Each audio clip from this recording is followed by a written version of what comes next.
அப்படின்னு நீங்க நினைக்கிறீங்க? அசாப் ரைட் லவ் என்னன்னா அவங்க தலையா பிரச்சனைகளை அட்ரஸ் பண்ற விதம் இருக்குல்ல. ஒரு பிரச்சனைகளை இப்ப ரம்யா ஜோ வந்து ரொம்ப ஒரு ஆக்டிவா, மத்தவங்களை யாரும் லேசி பிளேயர் அப்படின்னு சொல்ல முடியாது. இவங்க வந்து மோஸ்ட் லேசிக்குள்ள லிஸ்ட்லக்குள்ள வரவங்க தான். இவங்களே வந்து ஒன்னும் ரொம்ப கரெக்டான பிளேயர்லாம் கிடையாது அவங்க. ரெண்டாவது இவங்களுக்கே வந்து பீப்புள் மேனேஜ்மெண்ட் ஸ்கில் வந்து ஒரு சேலஞ்சிங்கான டாஸ்க் தான். அதாவது ஒரு ஒரு ஒரு ஒரு 4 பேர் இருக்கிற இடத்துல நின்னு அதை ஒரு நியாயம் பேசுறத தவிர்த்தே 50 நாள் போனவங்க இப்ப எல்லாரோட நியாயத்தையும் கேட்டு நியாயமா பேசுறதுக்கான ஒரு முயற்சியை சடனா எடுக்கணும்னா அது ஒத்து வர்றது எவ்வளவுக்கு அவ்வளவு பாசிபிளோ அவ்வளவுக்கு அவ்வளவு ரிஸ்க்கும் கூட. நம்ம நினைக்கிற மாதிரிலாம் அவ்வளவு ஈஸி கிடையாது. அது நீங்க சொல்றத பார்த்தா திருடன்கிட்ட சாவியை கொடுத்தா மாதிரின்னு சொல்றீங்க. ஆமா. ஆனா என்னன்னா இந்த திருடனுக்கு அவங்க ஒரிஜினல் சாவியை கொடுத்தாலே ஒழுங்கா ஓபன் பண்ண தெரியாதுன்னு சொல்றேன். இந்த கேப்டன்ஷிப்பை பயன்படுத்துதல் ஒண்ணு இருக்குல்ல, அந்த பொண்ணுடைய ஃபர்ஸ்ட் ஸ்பீச்லயே எனக்கு தெரிஞ்சு போச்சு. இந்த வெற்றிக்கு நான் மட்டுமே காரணம், வேற யாரும் காரணம் கிடையாது அப்படின்னு ஒத்துக்கலாம். அந்த விளையாட்டு ஏசியா ஒலிம்பிக்ஸ்ல யாரும் விளையாட முடியாது, அதனால நீ மட்டும் தான் காரணம், அதை நாங்க ஒத்துக்கிறோம். ஆனா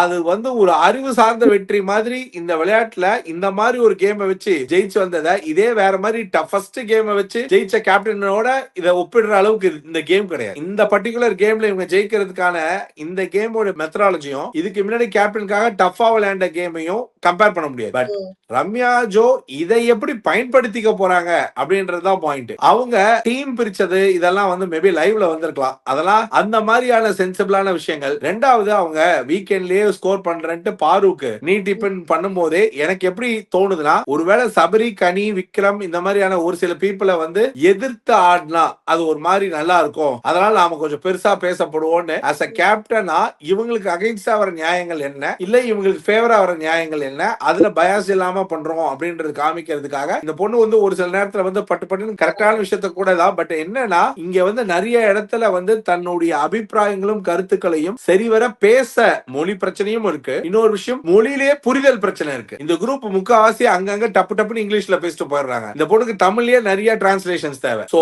பிராக்டிக்கல் டிஃபிகல்ட்டியா ஒரு ப்ராப்ளம் ஆக்சஸ், அசஸ், அனலைஸ், அதுக்கப்புறம் அதுக்கு சொல்யூஷன், இது வந்து எனக்கு என்னமோ கஷ்டமோன்னு தோணுது.